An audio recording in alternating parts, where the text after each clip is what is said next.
इकाई 7 खाना खजाना चित्रपाठ।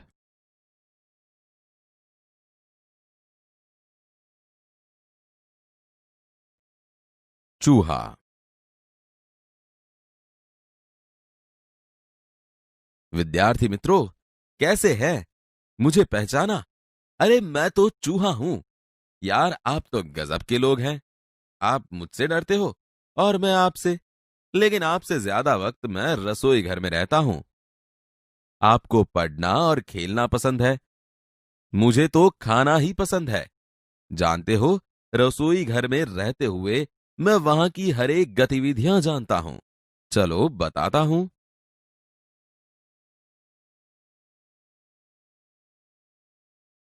देखिए, यह रसोई घर है। माताजी रसोई बना रही है। वह गेहूं के आटे से चौका पर पिल्ला रखकर बेलन से रोटी बेल रही है। ॐ माताजी के पास ही दादी माँ भूर्भुवः बैठी है। स्वः वह पूजा पाठ कर रही है। तत्सवितुर्वरेण्यं भर्गो देवस्य धीमहि धियो यो नः प्रचोदयात्। आपके जैसा लड़का भोजन कर रहा है। उसने थाली में रोटियां, सब्जी, कटोरी में दाल और गिलास में पानी लिया हुआ है। रसोई घर में कितने बर्तन हैं?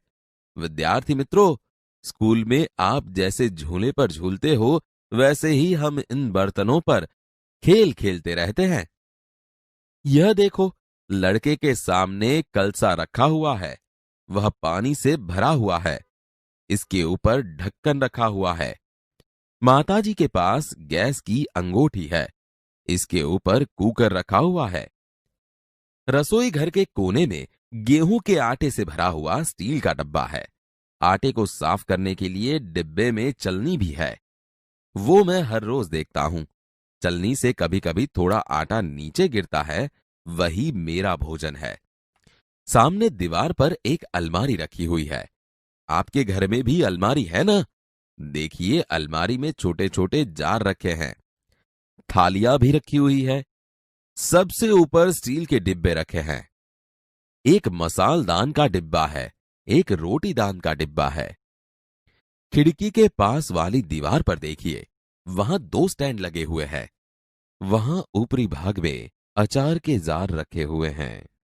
नीचे वाले हिस्से में टोकरी में सब्जियां रखी हुई है।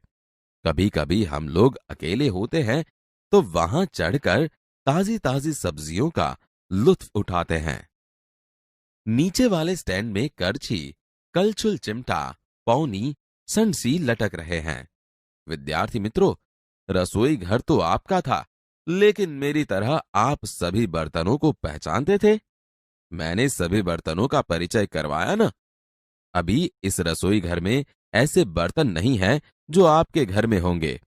आप उनकी यादी बना के रखिए, कल फिर मिलेंगे। कहानी। रामपुर का एक छोटा गांव था। उस गांव में एक किसान रहता था। वह खेती करता था। उनके दो बेटे थे। दोनों बेटे आलसी थे। वे कुछ भी काम धंधा नहीं करते थे और आपस में लड़ते झगड़ते ही रहते थे। किसान ने अपने बेटे को बहुत समझाया, लेकिन वे कुछ भी नहीं समझते थे। किसान की चिंता बढ़ती ही जाती थी। अपने बच्चों को समझाने का किसान ने नया तरीका ढूंढा। उन्होंने अपने दोनों बेटों को बुलाया। एक बेटे को लकड़ियों का एक गट्ठर लाने के लिए कहा। लड़का गट्ठर ले आया। किसान ने इस गट्ठर को तोड़ने के लिए दोनों बेटों को कहा। दोनों बेटों ने रस्सी से बंधी हुई गट्ठर तोड़ने का प्रयत्न किया, लेकिन एक भी लड़का वह गट्ठर तोड़ नहीं सका। किसान ने बाद में लकड़ी की गट्ठर को छोड़ दिया और दोनों लड़कों को एक एक लकड़ी तोड़ने के लिए कहा। दोनों लड़के ने एक एक लकड़ी बारी बारी ली और तोड़ दी। किसान ने दोनों बेटों को सीख दी कि यदि आप साथ रहोगे तो आपको कोई तोड़ नहीं सकेगा, अलग नहीं कर सकेगा। यदि अकेले रहे तो कोई भी तोड़ जाएगा। मिलजुल कर रहोगे तो मजबूत बनोगे।